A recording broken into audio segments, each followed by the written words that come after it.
Hey there, how's it going? Thanks for joining me today. Whether you're relaxing at home, on your commute, or winding down for the evening, I'm really glad you're here. You know, we all have those moments where we remember exactly where we were when something massive happened. 9/11, the day a loved one died, your wedding day. But October 9th, 2025, that's a date that 8 billion people remember with crystal clarity. Not because anyone knew what was coming, nobody could have predicted it, but because it was the last normal Tuesday our species would ever experience. Picture this. It's 6:30 a.m. in Tokyo, and meteorologist Kenji Nakamura is settling into what he thinks will be another routine shift at the Japan Meteorological Agency. He's got his coffee, black, 2 sugars, and he's scrolling through overnight weather data like he has for the past 15 years. Temperature readings, wind patterns, atmospheric pressure, all perfectly normal for early October. Then something catches his eye. The morning temperature reading from Hokkaido Station looks wrong. 22 degrees Celsius at 6 a.m., which is fine. But at 7 a.m., 12 degrees. Kenji blinks at his screen. 12 degrees. That's a 10-degree drop in a single hour. He reaches for his phone to call the Hokkaido station, Meiya. Probably a sensor malfunction, right? Equipment fails all the time. But before he can dial, his computer pings with another update. 8 a.m. reading, 2 degrees Celsius. Now, I want you to think about that for a second. 10 degrees dropping every single hour. That's not weather. That's physics having a breakdown. But here's what's absolutely wild about this moment. Kenji isn't the only one staring at impossible numbers. At the exact same time, halfway around the world, Dr.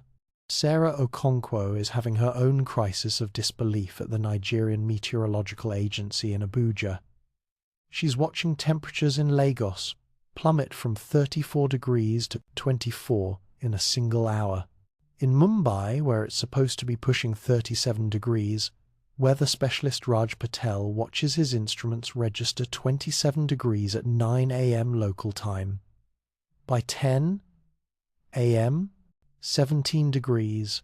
He's lived in Mumbai his entire 43 years, and he's never seen anything like this. Meanwhile, in Buenos Aires, meteorologist Carmen Silva is getting frantic calls from weather stations across Argentina. The readings are all showing the same impossible thing, temperatures dropping exactly 10 degrees every hour everywhere simultaneously. And in Toronto, Environment and Climate Change, Canada's lead scientist Dr. Marcus Webb is staring at his screen in complete bewilderment as October temperatures crash from 18 degrees to 8 degrees to -2 degrees in the span of just 3 hours. Here's the crazy part. None of them know about the others yet. The internet is buzzing with confused weather reports, but it's going to take hours before anyone realizes this isn't a regional phenomenon. This is happening everywhere, all at once. Let me paint you another picture. It's 11:30 a.m. in Mumbai, and 8-year-old Priya Sharma is walking to school with her grandmother like she does every day. But today, something magical happens, something that has never, ever happened in Mumbai's recorded history. Priya exhales, and she can see her breath. She stops dead in her tracks, staring at the little cloud of vapor hanging in the air in front of her face. "Nani," she whispers to her grandmother. "Look." She breathes out again, harder this time, watching in wonder as the moisture from her lungs becomes visible in the rapidly cooling air. Her grandmother, 72 years old and born and raised in this tropical city, has no idea what to say. In Mumbai, you don't see your breath, ever. But there it is, proof that their world is changing in real time. By noon in London, and I want you to really picture this. Office. Workers are standing by their windows, watching something that hasn't happened in October since weather records began. Snow. Big fat flakes falling from a leaden sky onto the Thames below. Traffic is starting to snarl as drivers who left home in light jackets find themselves shivering in what feels like the depths of winter. Sarah Chen, a marine biology professor at University College London, is supposed to be teaching her afternoon lecture on Arctic ecosystems. Instead, she finds herself staring out her office window as the Thames begins to slow its flow. Ice crystals are forming along the banks, spreading inward like fingers reaching for the center of the river. She grabs her phone and calls her colleague in Stockholm. "Eric," she says when he picks up, "what's your temperature right now?" "-18, Eric replies. "Why?" "It's been dropping 10 degrees every hour since morning. Our instruments think they're broken." Sarah's blood runs cold. "It's the same here. Everywhere. This isn't local weather, Eric. This is something else entirely." Now, you might be thinking, okay, so it's getting cold fast. People will adapt, turn up their heat, put on warmer clothes. But here's what nobody understood yet on that first day. This wasn't just a cold snap. This was the beginning of something that would make the little ice age look like a brief, chilly spell. At 1:17 p.m. Eastern Time, Captain Lisa Rodriguez is piloting United Airlines Flight 872 from Los Angeles to Boston. She's a 20-year veteran of commercial aviation, and she's seen every kind of weather you can imagine. But at 30,000 feet, something starts happening that's definitely not in any training manual. Her fuel temperature indicators are showing readings that make no sense. Jet fuel freezes at around -40 degrees Celsius, and her fuel lines are reading -35 and dropping fast. She's got 214 passengers on board, and suddenly, she's not sure she's going to be able to keep those engines running. "Denver Control," she radios. "United 872, requesting immediate emergency clearance to Denver International. We're showing fuel crystallization warnings." The air traffic controller's voice comes back tense. "United 872, you're cleared for immediate approach, runway 34 right." Captain, we're showing multiple aircraft declaring similar fuel emergencies. What's your outside air temperature?" Lisa checks her instruments, showing -62 degrees Celsius at altitude. That can't be right. But it is right. At 30,000 feet, where temperatures are already brutal, they're dropping so fast that jet fuel, the lifeblood of modern aviation, is turning into slush in fuel lines across the globe. United 872 becomes the last commercial flight to land safely for the next 150 years, touching down on Denver's runway just as her starboard engine begins to sputter. By 4 p.m., every airport in the world has grounded all flights. The age of aviation has just ended, in a single afternoon. Meanwhile, in Washington, D.C., President Michael Harrison is getting briefings that read like science fiction. The National Weather Service director is standing in the Oval Office, charts spread across the resolute desk, explaining something that sounds impossible. "Mr. President, we're seeing a simultaneous global temperature drop of 10 degrees per hour. Not regional, not weather-related. Global. Every weather station on Earth is reporting identical patterns." The president looks out the window behind his desk, where frost is already forming on the glass in October. "What's causing it?" "We don't know, sir. We've never seen anything like this. It's as if Earth's entire climate system just switched off." At 5:30 p.m., the president addresses the nation.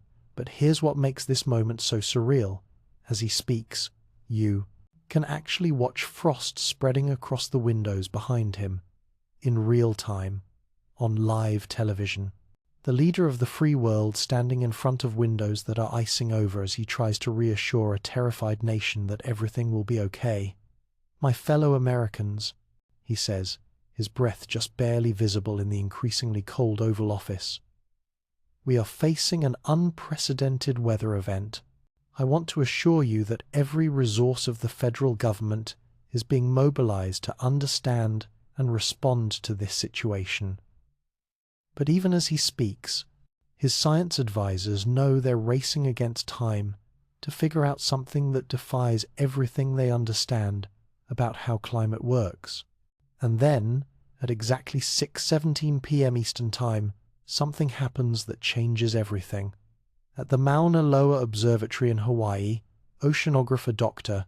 James Mitchell is monitoring the Atlantic Meridional Overturning Circulation, AN, basically, the massive ocean current that moves warm water north and cold water south, helping regulate Earth's climate.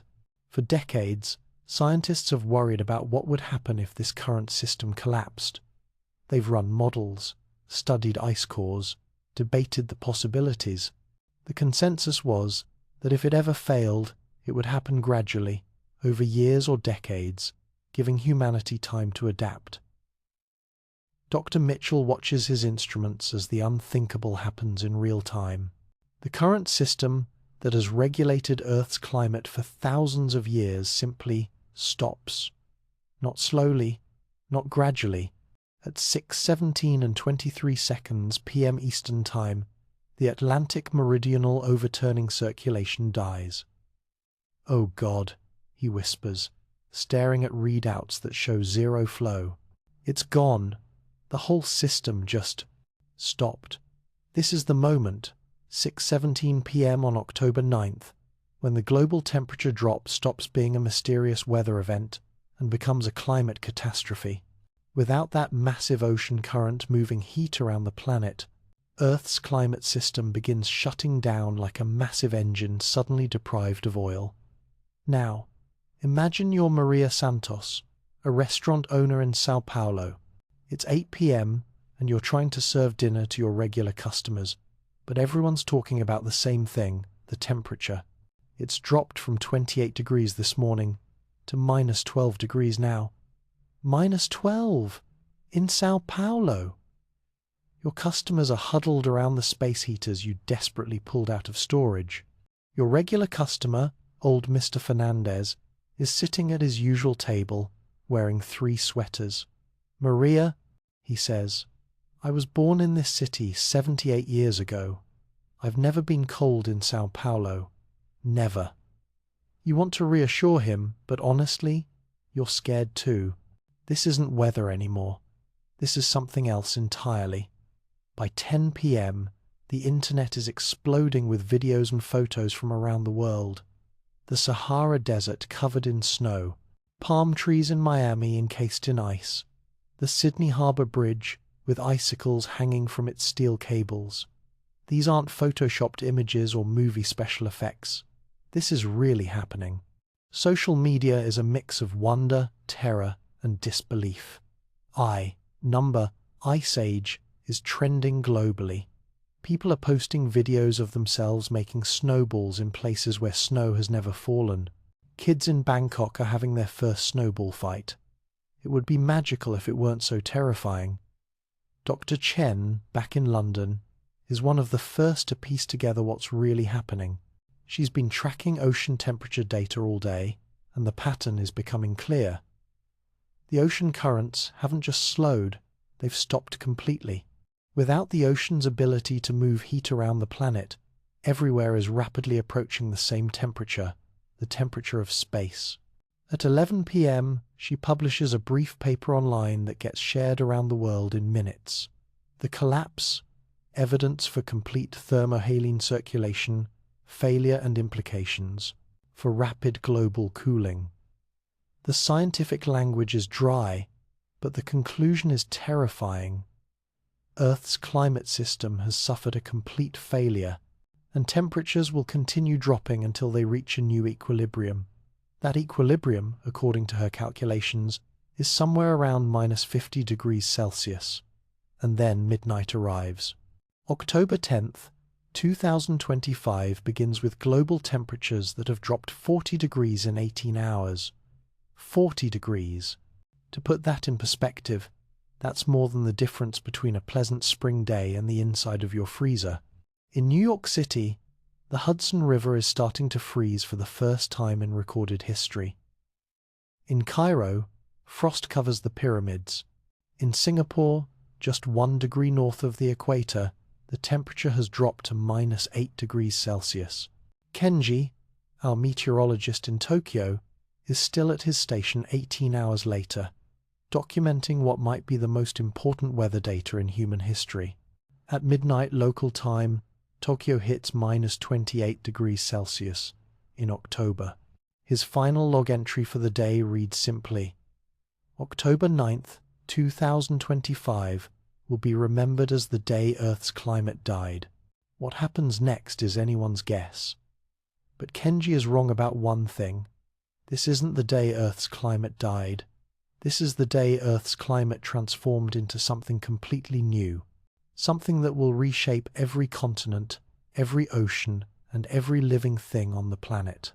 By the time October 10th dawns, if you can call it dawn when the sun rises on a world already locked in winter, 8 billion people are waking up to a reality that no human in history has ever faced. The Ice Age isn't coming anymore. It's here. And this is just the beginning of the most incredible survival story our species has ever lived. Because you know what? Humanity doesn't go quietly into that frozen night. Not even close. But that's a story for next time, when we'll explore what happens when the Pacific Ocean begins to freeze solid and life on Earth starts evolving at a pace that would make Darwin's head spin. Until then, stay warm out there. Trust me, after hearing this story, you'll never take a mild day for granted again. Now, let me tell you about what happened next, because if you thought day 0 was terrifying, wait until you hear about the oceans. You know that old saying about how water expands when it freezes? Well, it's not just an old saying, it's physics. Water expands exactly 9% when it turns to ice. 9% might not sound like much until you're talking about entire oceans. Then 9% becomes the difference between a planet and an alien world. 72 hours after day 0, that's October 12th, 2025. Dr. Sarah Chen found herself aboard the research vessel Aurora, 300 kilometers southeast of the Aleutian Islands. She had been studying Arctic marine life for 15 years, but nothing in her career had prepared her for what she was witnessing through the ship's observation deck. The Pacific Ocean was dying. Not slowly, not gradually, dying in real time, right in front of her eyes. Ice was racing toward the equator at 1,000 kilometers per day. 1,000 kilometers. To put that in perspective, that's like watching a frozen wave taller than the Empire State Building rolling across the ocean at 40 kilometers per hour, never stopping, never slowing down. Jesus Christ, whispered Dr. Marcus Webb, the ship's oceanographer, pressing his face against the reinforced glass. Sarah, are you recording this? She was. Her instruments were capturing something that no human had ever seen before. Any my place, the moment when an ocean stops being liquid and becomes solid. The temperature readings were insane. Surface water at -15 degrees Celsius and still dropping. The air above the water was so cold that their breath fogged. Instantly, even inside the heated observation deck. But here's what really got to her. The sound. Or rather, the absence of sound. You know how the ocean always has this constant whisper of waves, this background hush that becomes part of you when you spend time at sea? That sound was disappearing. As the water began to crystallize, the natural rhythm of waves was being replaced by something else entirely. A creaking, groaning symphony as billions of gallons of seawater expanded and locked into ice. There, Marcus pointed toward the horizon. Do you see that? Sarah squinted through the observation scope. What she saw made her hands shake as she adjusted the focus. Whales. A pod of humpbacks, maybe 30 or 40 animals, swimming in increasingly thick water. But as she watched, their movements became sluggish, labored, and then she heard it. Whale song. Those hauntingly beautiful calls that humpbacks use to communicate across vast distances. But this whale song was different. It was frantic, desperate, like the whales knew something was terribly wrong. One whale began a call, T, that deep, resonant note that can travel for kilometers underwater. But the call stopped. Mid-note. Just. Stopped. Sarah watched through the scope as the whale's massive form went still, suspended in water that was no longer liquid but not quite solid either. The creature had become trapped in crystallizing seawater, frozen mid-song. "My God," she whispered, "they're all going to die." And they were. Not just the whales, but everything. Every fish, every dolphin, every microscopic organism that called the ocean home. Within hours, what had been the most vibrant ecosystem on Earth became a three-dimensional tomb of ice. But nature, it turns out, is incredibly stubborn. Even as the surface waters froze solid, life found a way to keep going in the deepest parts of the ocean. The pressure down there, we're talking about thousands of pounds per square inch, kept the water liquid, even at temperatures that would freeze your blood solid. Sarah's team lowered their deepest research probe, designed to withstand the crushing pressure of the ocean depths. What it found at 8,000 meters depth changed everything we thought we knew about life on Earth. Antarctic, blackfin, icefish. These remarkable creatures had been living in near-freezing Antarctic waters for millions of years, their blood containing natural antifreeze proteins that kept them alive at temperatures that would kill any other vertebrate on the planet. As the oceans froze, these fish didn't just survive, they thrived. The probe's cameras captured footage that still gives me chills when I watch it. Schools of icefish swimming through underwater caverns formed by the chaotic freezing process above, their translucent bodies ghostly in the probe's lights. Their blood, literally their blood, held the key to survival in this new frozen world. But I'm getting ahead of myself. Let me tell you about the Great Jakarta Quake, because that's when everyone realized this wasn't just about cold weather anymore. This was about the fundamental physics of our planet changing in ways that defied imagination. Picture this. It's October 15th, 3 a.m. local time in Jakarta, Indonesia. The city is already buried under 2 meters of snow. In Jakarta, and temperatures are holding steady at -32 degrees Celsius. 12 million people are huddled in whatever shelter they can find, burning furniture to stay warm. Then the ice begins to form offshore.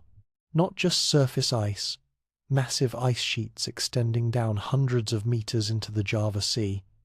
And remember what I told you about water expanding 9% when it freezes?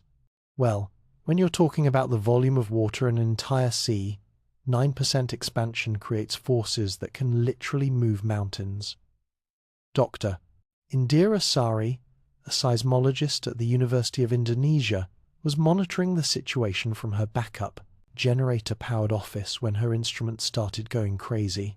"The pressure readings don't make sense," she told her colleague over the phone. "It's like someone placed a weight the size of Manhattan on the ocean floor. That weight was ice. 3 billion trillion tons of ice, all pressing down on the tectonic plates beneath the Java Sea. The Earth's crust, which had been stable for thousands of years, suddenly found itself under impossible pressure. At 3:17 a.m., the Sunda plate snapped. The earthquake measured 9.4 on the Richter scale, HEA, one of the most powerful ever recorded. But this wasn't just ground shaking. This was the ocean floor itself cracking apart under the weight of frozen water. Fissures opened up that you could drop skyscrapers into. The city of Jakarta, already struggling with the impossible cold, suddenly found itself dealing with something even worse, and the ground literally opening up beneath it. 12 million people, gone in minutes. Not from the cold, not from the ice, but from the simple physics of water expansion, creating forces powerful enough to split continents. And the ships, oh, the ships. This is something that still haunts maritime archaeologists today. When water freezes rapidly, it doesn't freeze uniformly.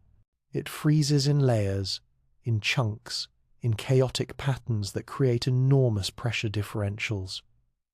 Ships caught in this process didn't just get stuck in ice, they got transformed into monuments.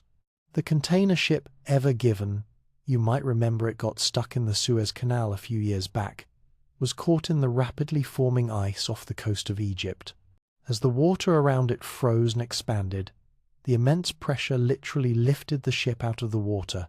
When the ice finally stabilized, the Ever Given was standing vertically, its bow pointing at the sky like some kind of maritime tombstone. This happened to thousands of ships worldwide. Cargo vessels, cruise ships, fishing boats, all of Exum's. Them turned into vertical monuments scattered across what used to be ocean surfaces. From space, Earth looked like a pincushion, with the masts and hulls of ships poking up through the ice at impossible angles. But perhaps the most haunting discovery came from the submarine USS Connecticut, which had been patrolling beneath the Arctic ice when the Great Freeze began. The sub's final radio transmission, received by Naval Command at 4:47 p.m. on October 16th, described something that sounds like science fiction, but was all too real. "Command, this is Connecticut," the captain's voice crackled through the static. "We're trapped beneath the ice shelf, approximately 200 meters down. The ice above us it's not like anything we've seen before. It's crystal clear, and there are things in it." "Connecticut, please clarify. What kind of things?" "Jellyfish, Command. Hundreds of them. Maybe thousands. They're frozen mid-pulse, and they're still glowing. The whole ice shelf above us is lit up like a Christmas tree. It's beautiful and terrifying at the same time." That was the last transmission from the Connecticut. The submarine and her crew of 134 sailors became part of the ice, trapped in a crystalline tomb beneath the Arctic Ocean. But their description of bioluminescent jellyfish frozen in time became legendary among the survivors, a haunting reminder of the moment when the ocean's heartbeat stopped forever. Or so we thought, because while the surface oceans were becoming a frozen wasteland, something remarkable was happening in the deep-sea trenches that remained liquid under pressure. Evolution, which normally takes millions of years to show significant changes, suddenly kicked into overdrive. Those Antarctic blackfin icefish that Sarah's team discovered, they weren't just surviving, they were adapting at an impossible pace. Within just a few months, researchers documented new subspecies, emerging, each one better adapted to the extreme conditions than the last. Their antifreeze blood proteins became more concentrated, their metabolism slowed to conserve energy, and most remarkably, they began exhibiting social behaviors that had never been observed in fish before. Schools of icefish started moving in coordinated patterns that generated collective body heat, creating warm microclimates in the frigid deep water. They were learning to work together to survive, and they were learning fast. The genetic analysis of these rapidly evolving fish would later provide the foundation for human survival technologies. But that's a story for later.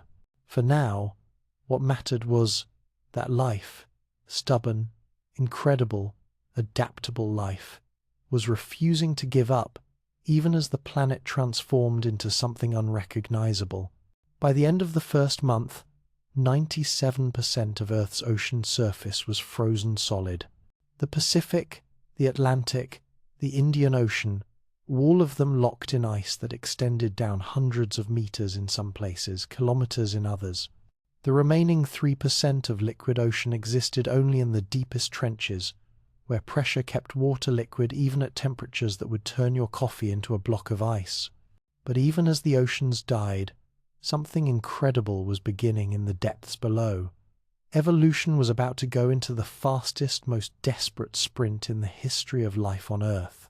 And that's where our story takes its next incredible turn, into caves and vaults, and hidden places where life was already beginning to change in ways that would make our species almost unrecognizable.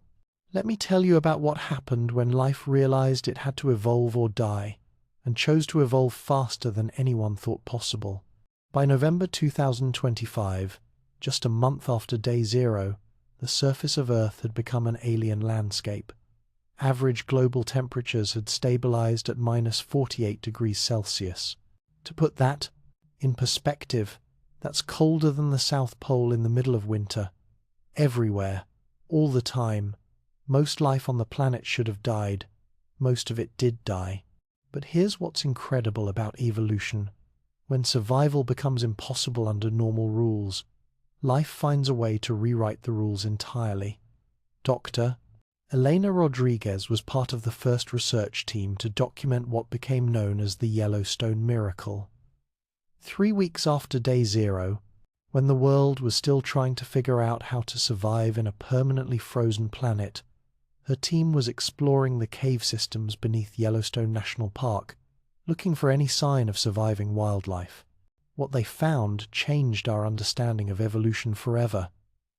The thermal readings don't make sense. Elena radioed to her surface team as she descended into the Mammoth Hot Springs cave system. Even with the world frozen solid above, the geothermal activity below ground was keeping these caves at a comfortable 15 degrees Celsius. Perfect conditions for life to continue, if life could adapt to the completely changed world above. As her team explored deeper into the cave network, their headlamps illuminated something that looked like it belonged on another planet.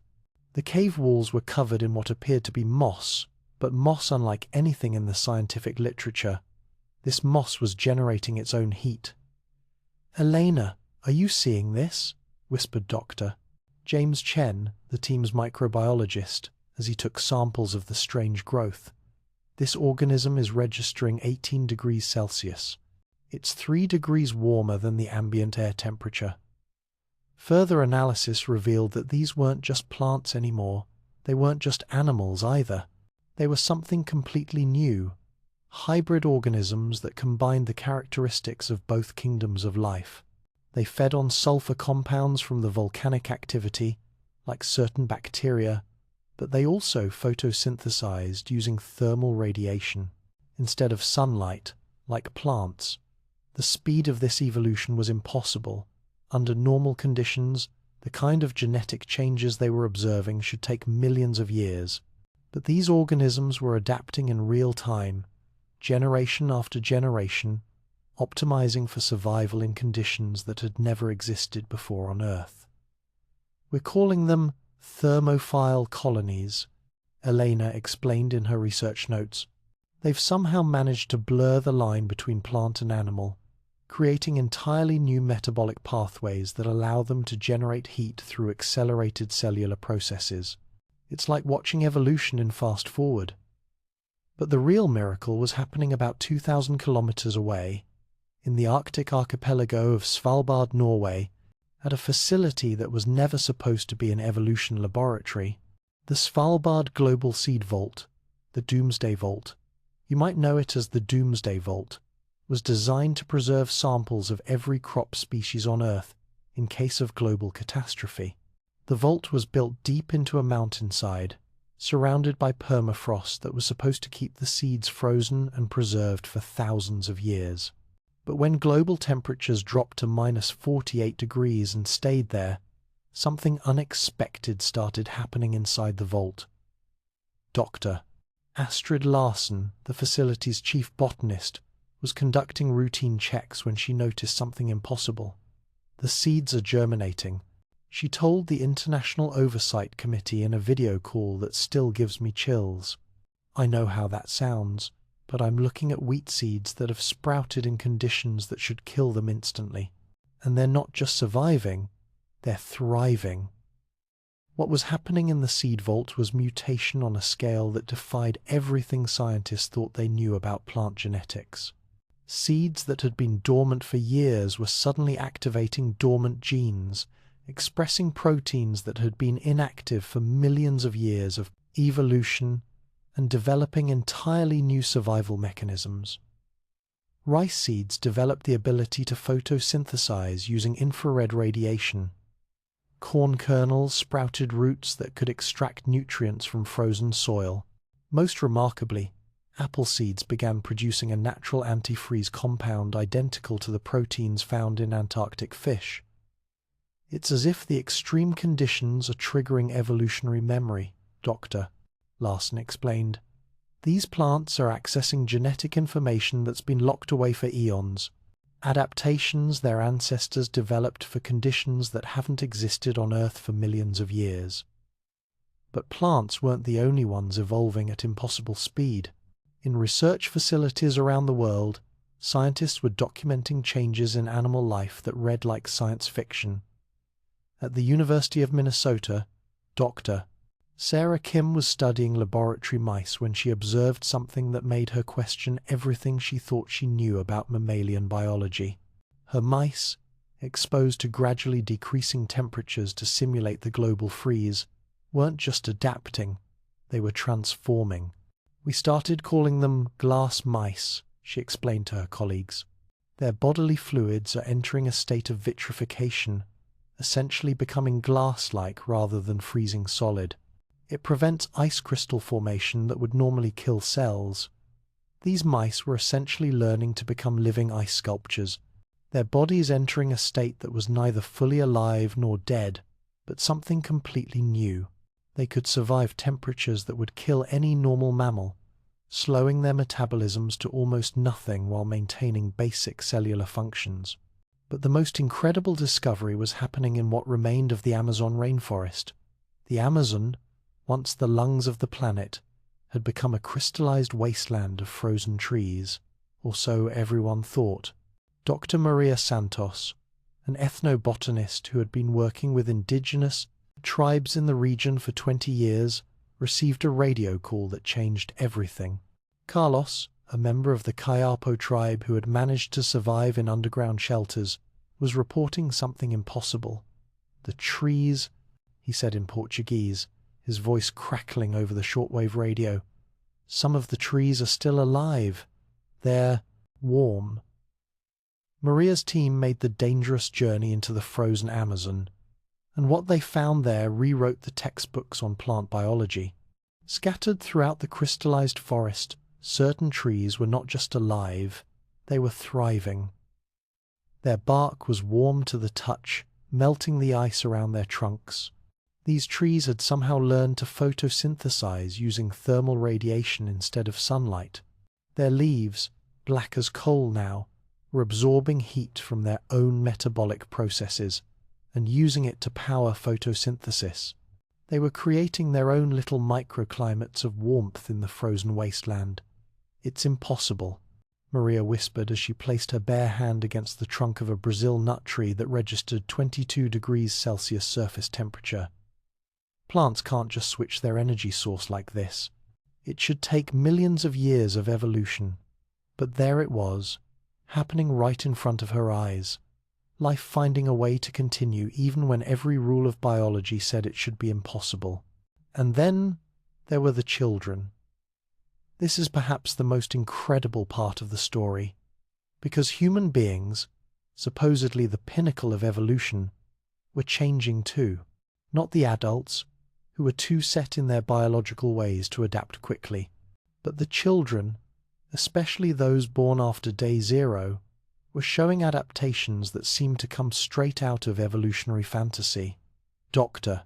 Lisa Park, a pediatrician in the underground shelter complex beneath Denver, was the first to document what became known as the new generation adaptations. Children born in the months following the Great Freeze were exhibiting physical characteristics that no human had ever possessed. Their subcutaneous fat layers are 30% thicker than normal, she reported to the medical community.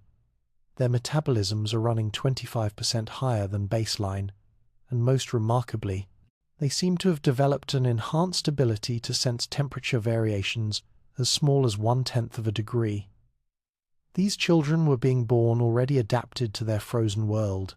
Their bodies knew, somehow, what they needed to survive in conditions their parents' generation was barely managing to endure. But the most incredible adaptation was discovered in the underground city of New Geneva, built in the cave systems beneath the Swiss Alps. Dr. Hans Müller, a neurologist studying the psychological effects of permanent underground living, stumbled upon something that redefined human social behavior.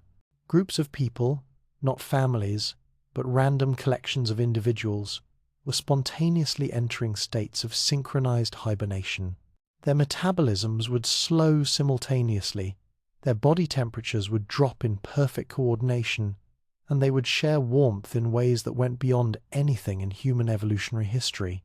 "It's not conscious, Doctor," Mueller explained to his research team. "They're not choosing to do this. It's as if their nervous systems are communicating on a level we've never seen before, creating a kind of collective biological response to extreme cold." People who had never met before would instinctively cluster together, their breathing synchronizing, their heart rates matching, their body heat combining to create microclimates that kept entire groups alive through the worst cold snaps. It was like watching the emergence of a new form of human social bonding, one based not on language or culture but on pure biological survival. The implications were staggering. In just a few months, life on Earth hadn't just adapted to the global freeze, it had fundamentally changed the rules of biology itself. Evolution, which normally moved at a glacial pace, was happening in real time, transforming species in ways that should have been impossible. But even as life found ways to survive on the surface, humanity was already beginning the greatest engineering project in our species' history, moving 8 billion people underground, where they would learn to live in ways that no human civilization had ever imagined. That's where our story goes next, into the depths of the Earth, where humanity was about to become something completely new. Now, let me tell you about the most ambitious construction project in human history, the day 8 billion people decided to move underground and build a completely new civilization from scratch. By January 2026, 3 months after day zero, the reality of the situation had become undeniable. The surface world as we knew it was gone. Global temperatures had stabilized at -50 degrees Celsius, with no signs of warming. The few remaining surface cities were using up their fuel reserves at an unsustainable rate just to keep people alive through each day. That's when world leaders made a decision that seemed impossible: evacuate the entire human population underground.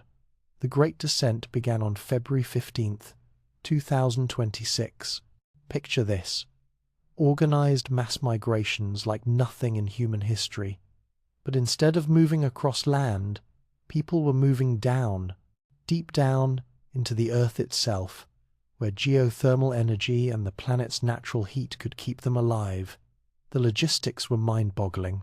We're talking about moving 8 billion people, 8 billion, through tunnels and elevator systems that had to be built while the surface world was frozen solid. Engineers worked around the clock in conditions that would have been impossible just months earlier, but humanity had already started adapting to the new reality. Dr. Lin Zhou, a structural engineer who became known as the master architect of the underground, was tasked with designing living spaces for 20 million people beneath what used to be Yellowstone National Park. 20 million people living 3 kilometers underground in a space that had to be completely self-sustaining. "The traditional rules of architecture don't apply down here," she explained to her team during those first crucial months. "We're not just building homes and offices. We're building an entire ecosystem that has to support human life indefinitely." The city she designed, New Yellowstone, became the template for underground civilizations worldwide. 400 square kilometers of interconnected chambers, tunnels, and living spaces, all heated by the volcanic energy that had been dormant beneath Yellowstone for thousands of years. But here's what made Lin's designs revolutionary. She understood that humans couldn't just survive underground. They had to thrive. And that meant dealing with the psychological challenges of permanent darkness and enclosed spaces. The memory gardens were her masterpiece. These were vast chambers where holographic projections recreated the lost surface world. You could walk through a perfect recreation of Central Park in spring, complete with the sound of birds singing and the feeling of sunlight on your skin. The projections were so realistic that people would sometimes forget they were 3 kilometers underground. "Without these spaces," Lin explained, we would have seen mass psychosis within months. The human mind isn't designed for permanent darkness and enclosure. The memory gardens gave people a connection to what we had lost and hope for what we might restore someday. But the memory gardens were just one part of a complete reimagining of human civilization. Food production, for instance, had to be completely revolutionized. Dr. James Park, an agricultural scientist working in the new Yellowstone food production facilities, developed what became known as thermosynthetic crops, plants that could grow in complete darkness by feeding on heat differentials instead of sunlight. We started with the adaptations we'd observed in the surface plants that survived the freeze, he explained. Plants that had learned to photosynthesize using thermal radiation. We enhanced those traits and applied them to food crops. The results were extraordinary. Potatoes that grew twice as fast in heated underground chambers, wheat that thrived on the temperature difference between warm volcanic vents and cooler cave air, vegetables that not only survived in complete darkness, but actually produced more nutrients than their surface-grown predecessors. The entire economy had to be reimagined too. Money as we knew it became meaningless when survival depended on heat generation and energy conservation. The new currency was thermal credits, Maker, your family's wealth measured not in dollars or euros, but in your ability to generate and conserve heat. Every person's daily thermal output was monitored and credited to their account. Physical labor generated heat, which earned credits. Efficient insulation of your living space saved heat, which earned credits. Even sleeping in ways that conserved body heat contributed to your family's thermal wealth. Marcus Webb, who became the chief thermal economist for New Yellowstone, explained the system this way. In the old world, we measured wealth by accumulation. In the new world, we measure it by efficiency. The richest families aren't those who consume the most resources, but those who waste the least heat. But perhaps the most incredible innovation was the Echo Network, a communication system that used the crystalline structure of the ice above to transmit messages across vast distances. Dr. Kenji Nakamura, the same meteorologist who had documented Day Zero, discovered that the massive ice sheets covering the planet's surface had formed with a remarkably consistent crystalline structure. When sound waves were introduced at specific frequencies, they could travel through this ice for thousands of kilometers with minimal distortion. It's like the entire frozen surface of the Earth became one giant conductor, he explained. We could send messages from New Yellowstone to the underground cities in Asia just by tapping the right frequency patterns into the ice above us. The Echo Network became humanity's new internet, a global communication system that connected the scattered underground communities and allowed them to coordinate survival efforts. Children learned to speak through the ice by tapping out complex rhythms that could be interpreted on the other side of the world. But even as these incredible cities took shape, there were constant reminders of just how precarious this new existence really was. The Thor reactor systems, AB, named after the Norse god of thunder, were the technological heart of every underground community. These closed-loop generators converted every gram of human waste into precious heat energy, but they required constant maintenance and perfect efficiency to keep working. Dr. Sarah Chen, now serving as head of the Thor reactor program, lived with the knowledge that a single system failure could mean death for thousands of people. "We're running the most efficient energy conversion systems ever created," she told her maintenance teams. But efficiency means there's no margin for error. Every calorie counts, every joule of heat matters. The reactors worked by capturing the heat from human metabolic waste and using it to power heating systems, food production facilities, and the massive air circulation systems that kept the underground cities habitable. It was a closed loop where nothing, absolutely nothing, could be wasted. Children growing up in these underground cities experienced a completely different reality from their surface-born parents. They played games that involved heat, conservation strategies, They learned mathematics through thermal efficiency calculations. Their bedtime stories were about the heroes who designed the reactor systems that kept them alive. For these children, the underground wasn't a temporary shelter, it was home. They developed their own culture, their own values, their own understanding of what it meant to be human. They were the first generation of true underground dwellers, and they were already becoming something different from their parents. The new Yellowstone community grew from 20 million to 35 million within the first 5 years, as other surface populations were evacuated to the safety of the geothermally heated caves. Similar expansions were happening in underground cities worldwide. New Vesuvius in Italy, built around volcanic vents. Deep Moscow, expanded from the city's existing metro system. Thermal Sydney, constructed around hot spring networks beneath the Australian continent. Each city developed its own characteristics, its own innovations, its own solutions to the challenges of underground life. But they all shared one thing: the absolute dependence on heat as the fundamental resource that made life possible. By the end of the first decade underground, humanity had created something that had never existed before. A global civilization that existed entirely beneath the Earth's surface, connected by vibrations through ice, powered by volcanic energy, and sustained by perfect efficiency in heat conservation. It was a remarkable achievement. But the children growing up in this world were already changing in ways that would make them almost unrecognizable to their surface-born grandparents. 50 years. 50 years of living in the depths of the Earth, and humanity had become something our ancestors wouldn't recognize. By 2075, the first generation born entirely underground had reached adulthood, and they were different in ways that went far beyond just cultural adaptation. The human species had begun splitting into subspecies, each one adapted to their specific underground environment. Let me introduce you to Elena Volkov. Born in Moscow on June 14, 1973, Elena was 42 years old when Day Zero happened.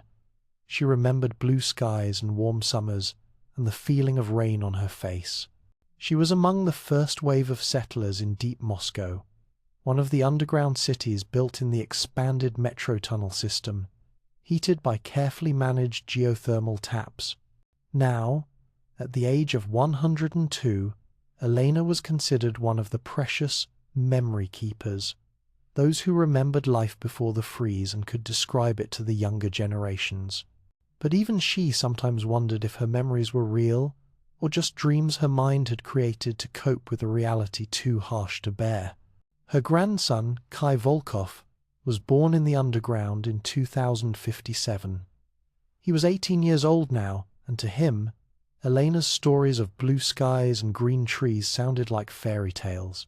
Kai belonged to the deep dwellers of the Moscow system, ATA, humans who had adapted to life in the deepest parts of the underground cities, where space was at a premium and heat conservation was literally a matter of life and death.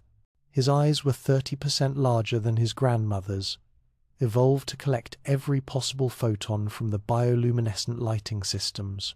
His skin was pale and translucent, maximized for heat retention in the low-temperature sections of the city. But it wasn't just Kai's physical appearance that marked him as part of the new generation.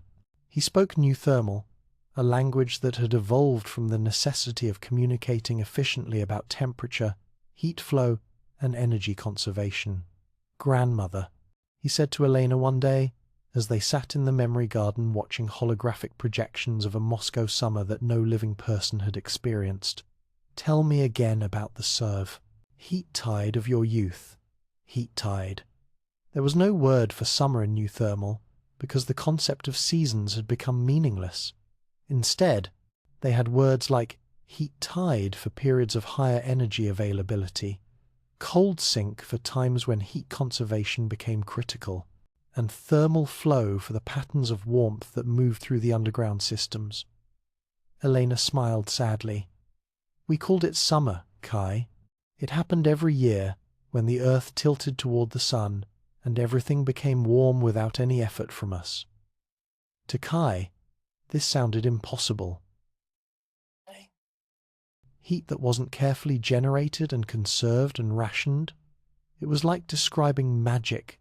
The psychological differences were even more dramatic than the physical ones. Kai's generation had developed what psychologists called thermal empathy, the ability to sense the heat signatures of other people and respond emotionally to their thermal state. If someone in their group was losing too much body heat, others would instinctively cluster around them. If someone was generating excess heat through illness or exertion, the group would automatically space themselves to prevent overheating. This wasn't learned behavior, it was instinctive, genetic, hardwired into their nervous systems after 5 decades of selection pressure that favored individuals who could work together efficiently to manage heat resources. But the deep dwellers were just one of several human subspecies that had emerged. 800 kilometers away, in the Volcano Rider communities living in the shallow caves near active lava flows, humans had adapted in completely different ways. The Volcano Riders had developed increased tolerance to sulfur dioxide and carbon dioxide, gases that were byproducts of their proximity to volcanic activity, but also provided the energy sources that kept them alive.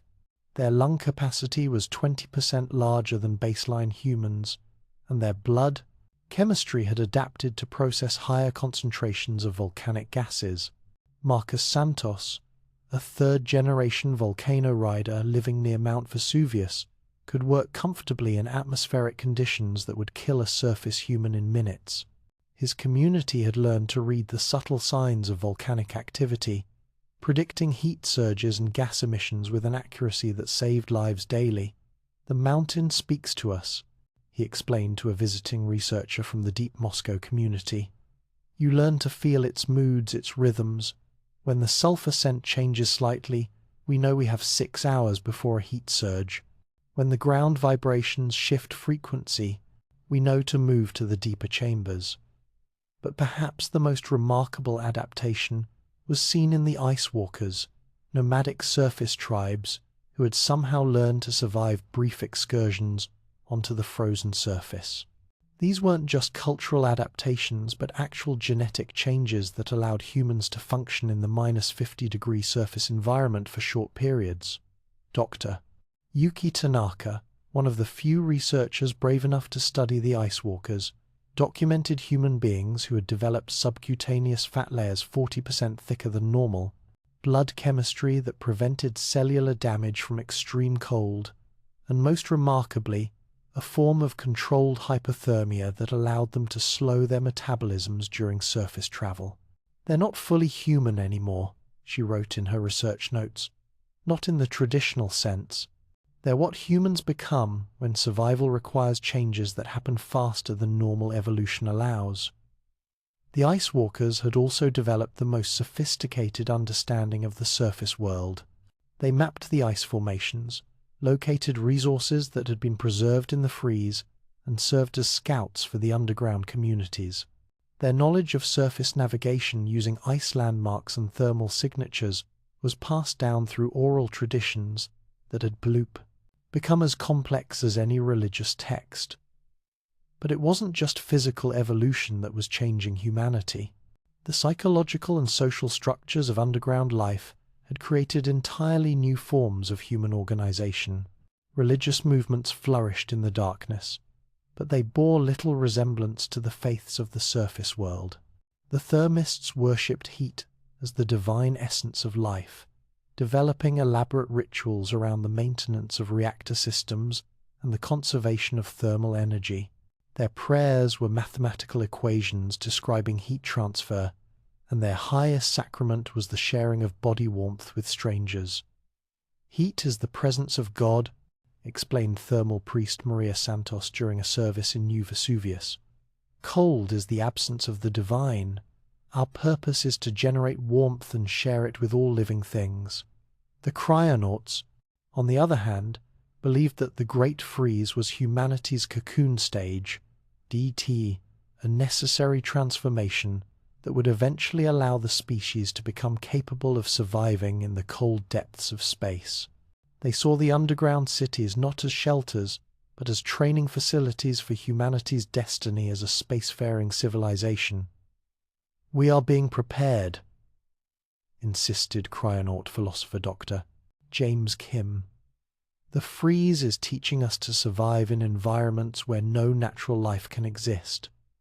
When we emerge from this transformation, we will be ready to colonize worlds that the old humanity could never have even approached."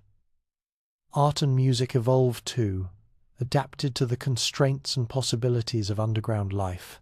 Ice sculptors worked with microscopic precision, creating crystal formations in the memory gardens that responded to temperature changes by producing sounds. As people moved through these installations, their body heat would cause specific notes to chime, creating music that was literally generated by human presence and warmth.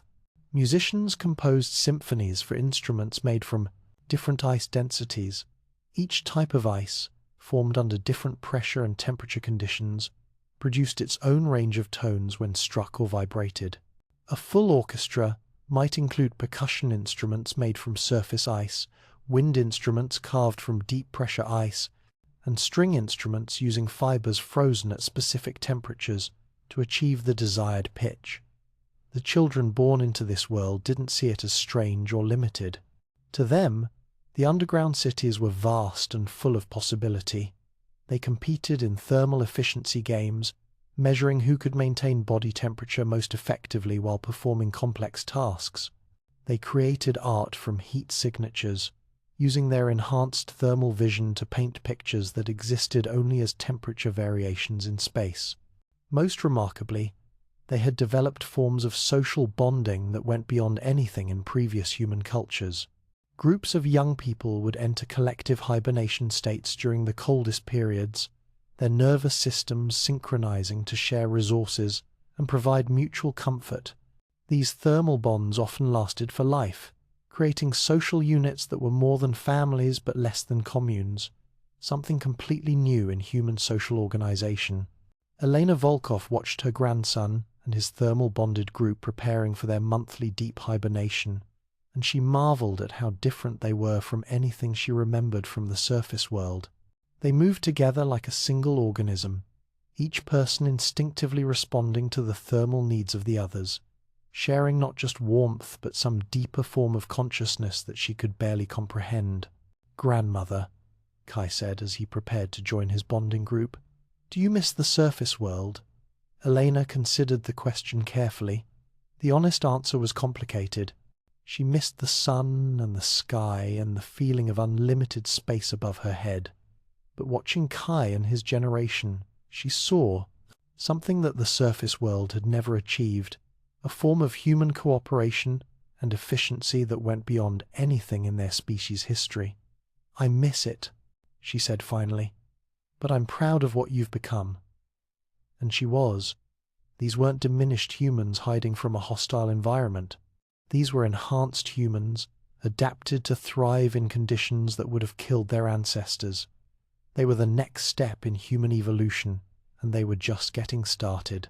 But evolution, it turned out, wasn't finished with them yet. Year 97 was about to bring changes that would make the original freeze look like a gentle spring shower. Year 97. March 15th, 2122. The day the ice began to fight back. Captain Maria Santos had been training for this moment her entire life, though she never could have imagined what she would actually encounter when humanity finally returned to the surface. She was the leader of the first surface expedition, SNI, 12 individuals selected from the various underground communities to be the first humans to explore the transformed world above. Maria belonged to the Ice Walker subspecies, genetically adapted for brief surface survival, but even she wasn't prepared for what they found when the expedition ascended through the access tunnel system that connected Deep Madrid to what had once been the Spanish surface. The first confirmed temperature rise had been detected simultaneously at monitoring stations worldwide just 3 months earlier, 0.01 degrees Celsius. It doesn't sound like much, does it? But after 97 years of stable -50-degree temperatures, Even that tiny increase sent shockwaves through the underground communities. "Remember, Doctor," Sarah Chen had briefed Maria before the expedition, "we don't know what a warming trend will mean for ice formations that have been stable for nearly a century. The physics of melting at this scale is completely theoretical. Theoretical turned out to be an understatement. As Maria's team emerged from the access tunnel onto what had once been a hillside overlooking Madrid, they found themselves in a landscape that defied everything they thought they knew about ice and melting.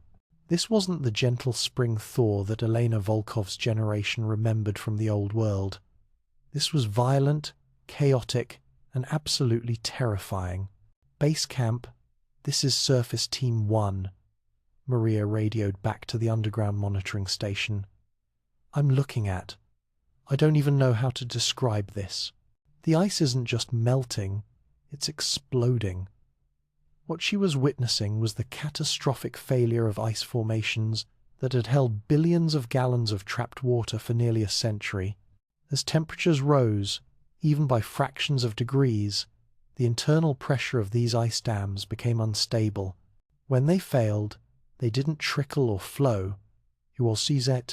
They erupted with the force of nuclear weapons. "There's a sound," reported team member Dr. Yuki Tanaka, her voice barely audible over the roar of collapsing ice formations. "Like thunder, but constant. The whole landscape is groaning and cracking." What they were hearing was the sound of continents reshaping themselves in real time. Ice formations that had taken decades to stabilize were collapsing in minutes, releasing meltwater floods that carved new geography with the violence of natural disasters. Then came the Greenland collapse.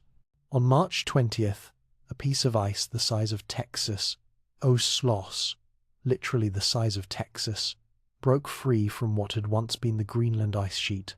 The sound of it hitting the ocean was detected by seismographs worldwide, registering as a magnitude 7 earthquake. But the earthquake was just the beginning. The impact created tsunami waves of slush and ice chunks that reached as far inland as the Ural Mountains. These weren't water waves like the old world had experienced. These were moving mountains of partially frozen debris, traveling at speeds that made escape impossible for anything in their path. Maria's team, monitoring the event from their elevated position in the Spanish Highlands, watched through binoculars as the leading edge of the Greenland tsunami crossed what had once been France in under 6 hours. Cities that had been perfectly preserved under ice for nearly a century were scoured away in minutes. "It's like watching the Earth reset itself," Maria reported. "Everything we thought was permanent is being erased." But perhaps the most disturbing phenomenon was what atmospheric scientists called the explosive decompression of crystallized moisture. For 97 years, massive amounts of water vapor had been held in crystalline suspension in the atmosphere, part water. Essentially, the sky itself had been partially frozen. As temperatures rose, this suspended moisture suddenly liquefied all at once. Dr. James Park, monitoring atmospheric conditions from the deep Yellowstone weather station, documented rainstorms that defied all previous meteorological records. "We're seeing precipitation rates of 8 inches per hour, he reported to the Global Weather Network. "That's not rain, that's atmospheric collapse."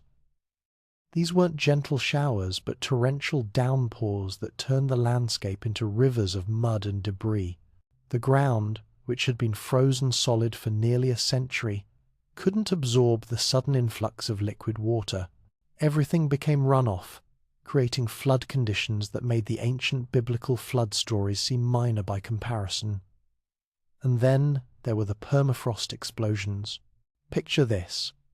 For 97 years, organic matter, plants, animals, human waste, everything that had been on the surface when the freeze began, had been compressed and preserved in the permanently frozen ground. As the permafrost began to thaw, all of that compressed organic material started decomposing simultaneously. The methane release was catastrophic. Geysers of flammable gas erupted from the ground without warning, turning former cities into blackened craters when the methane encountered any spark or heat source. The city that had once been Phoenix became a series of interconnected gas fires that burned for 3 months straight.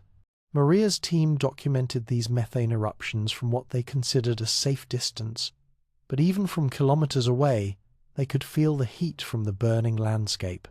"It's like the Earth has become a gas stove," team member Dr. Lars Anderson reported. "The ground is literally on fire in places where there should be nothing flammable."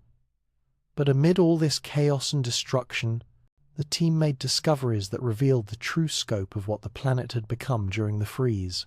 Their destination was London, ESP, or rather, what remained of London, and what they found there changed our understanding of what the frozen century had really meant.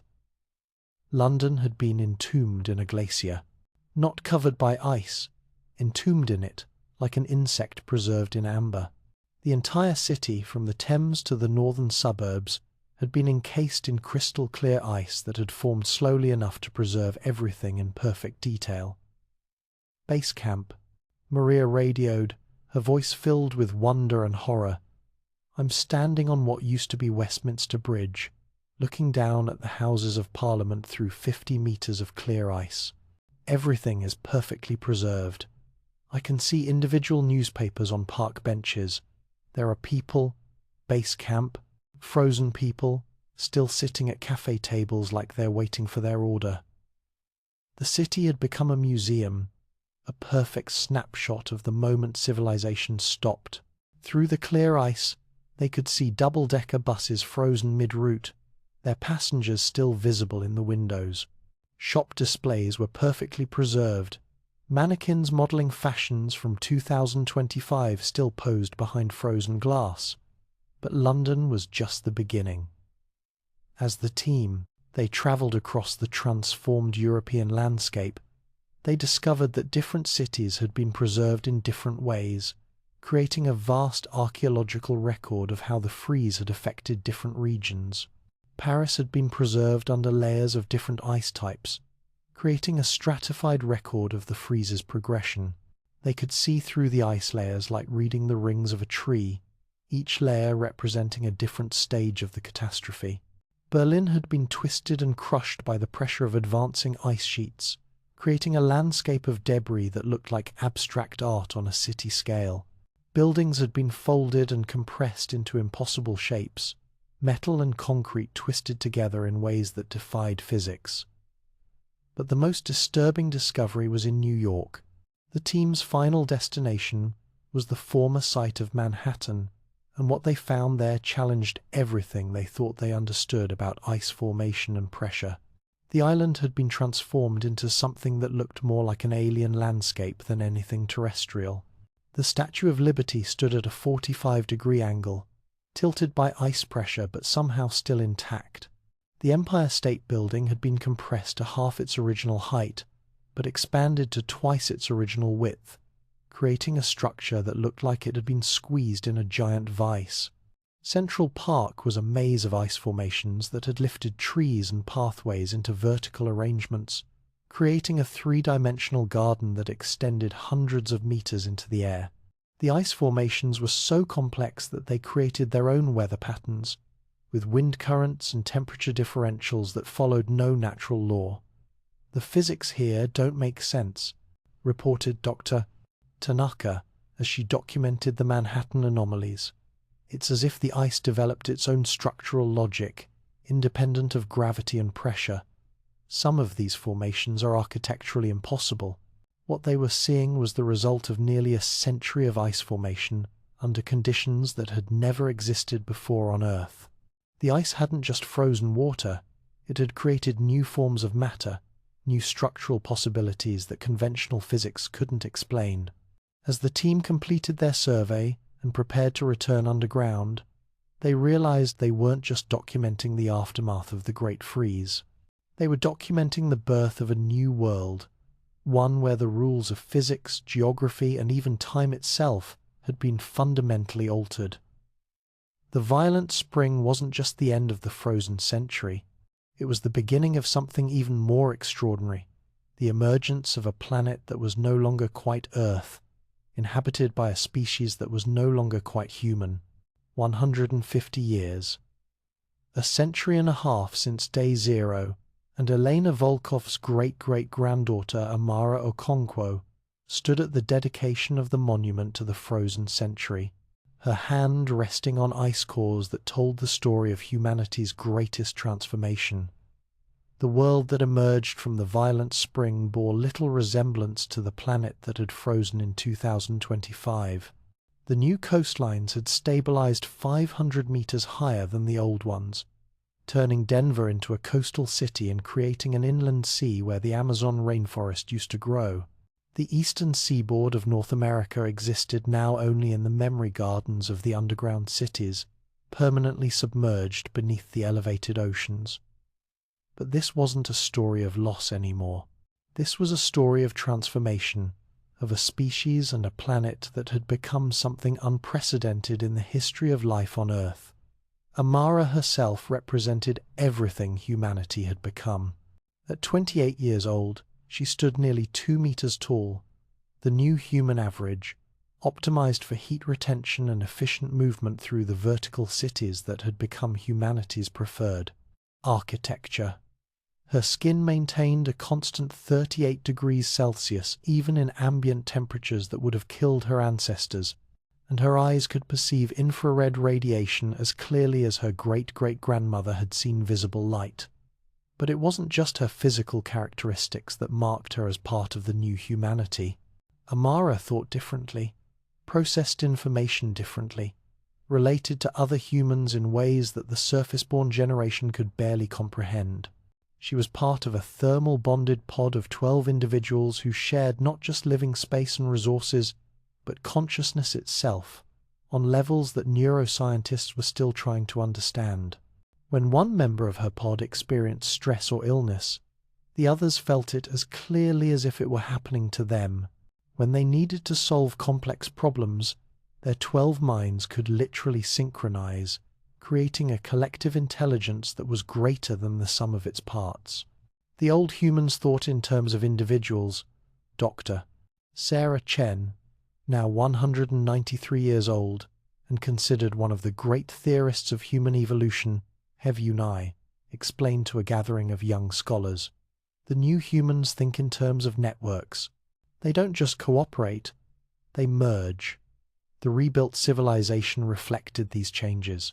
Cities were no longer organized around individual families or even communities, but around thermal bonding networks that could expand and contract based on resource availability and environmental conditions.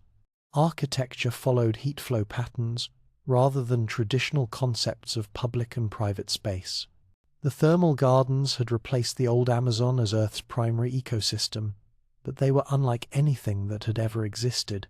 These weren't plants growing in soil, these were organisms that blurred the line between plant and animal, feeding on geothermal energy and creating complex symbiotic relationships with the human communities that tended them. Walking through the New Brasilia thermal gardens, Amara could feel the network of roots and energy conduits beneath her feet, a living system that extended for hundreds of kilometers underground.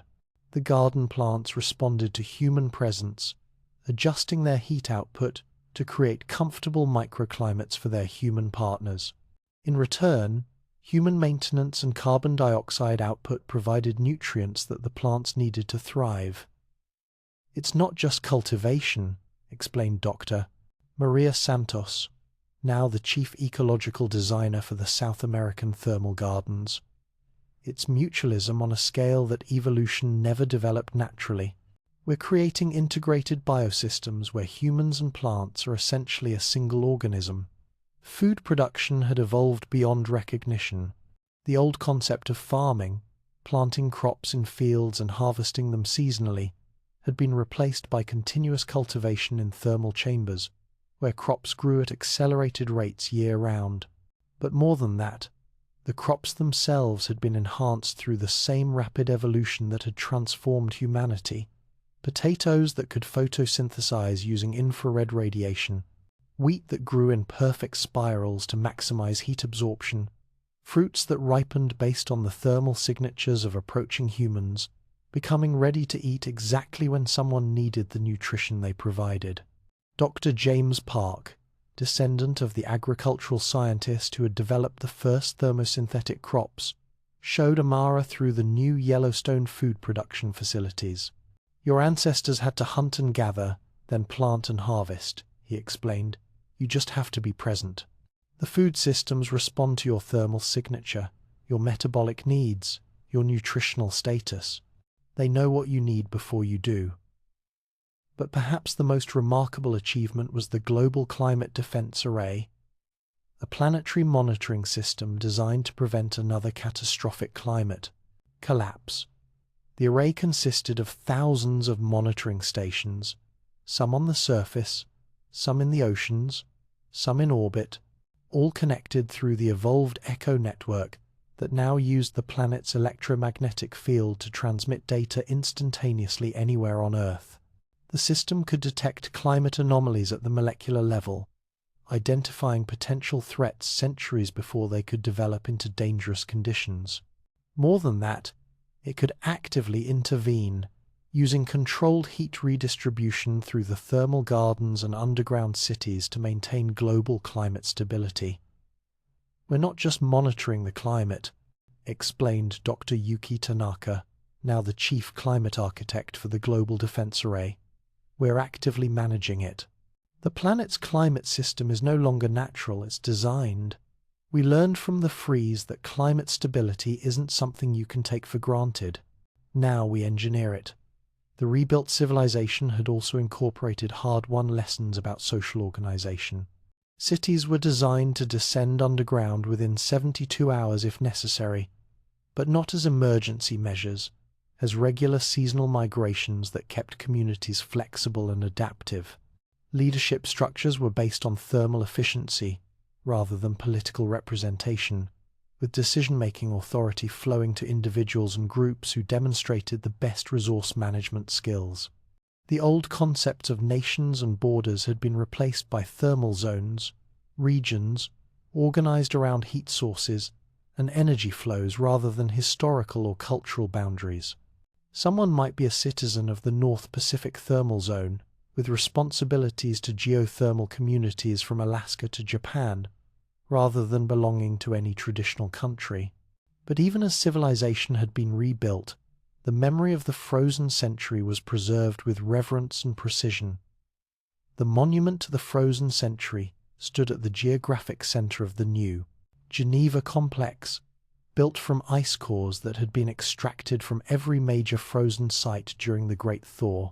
As Amara placed her hand on the monument, she could feel through her enhanced thermal sensitivity the story contained in those ice layers.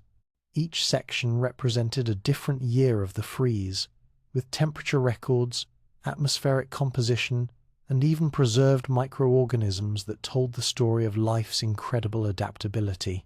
"This is where we came from," she said to her thermal-bonded podmates who had gathered for the ceremony. "This is the crucible that made us what we are." The monument wasn't just a memorial, it was a promise, a commitment that humanity would never again be caught unprepared by planetary-scale changes. The species that had emerged from the frozen century wasn't just adapted to survive extreme conditions, it was designed to thrive in them. Children born in this world didn't think of the underground cities as shelters or the thermal gardens as artificial ecosystems. To them, this was simply what Earth looked like, what humanity was capable of, what civilization meant when it was designed from the ground up to be sustainable and adaptive. They played games that involved managing complex energy flows across continental networks. They learned mathematics through thermal dynamics and biology through symbiotic ecosystem management. Their art was created through temperature manipulation and their music through controlled energy resonance patterns. Most remarkably, they were already looking beyond Earth. The cryonaut philosophy had evolved into serious scientific programs for space colonization, but not the kind that the old humanity had imagined. Instead of sending small teams of explorers to hostile environments, The new humanity was designing entire civilizations that could be established in the cold depths of space. We learned to live without sun, without seasons, without any of the conditions that the old humans thought were necessary for life, explained Dr. Kai Volkov, Elena's great-grandson, now a lead designer for the Interplanetary Thermal Network project. Space isn't hostile to us. It's just another environment to adapt to. The first colony ships were already under construction, not vehicles, but moving ecosystems designed to establish thermal networks around other stars. They would carry not just humans, but the entire interconnected biological and technological system that humanity had become. As Amara stood before the monument, surrounded by her podmates and thousands of other humans who represented the culmination of 150 years of forced evolution, she felt something that her great-great-grandmother Elena could never have imagined. Pride. Not just in surviving, but in what they had become. The species that had descended into the Earth during the Great Descent had emerged as something harder, more efficient, more adaptable, and infinitely more prepared for whatever challenges the universe might present. They weren't the same humans who had lived on the surface before Day Zero. They were better humans, enhanced humans. Humans designed by necessity and shaped by survival into something that could thrive anywhere, under any conditions. The frozen century hadn't been humanity's darkest hour. It had been their graduation from a planetary species to something capable of spreading life throughout the galaxy. And they were just getting started.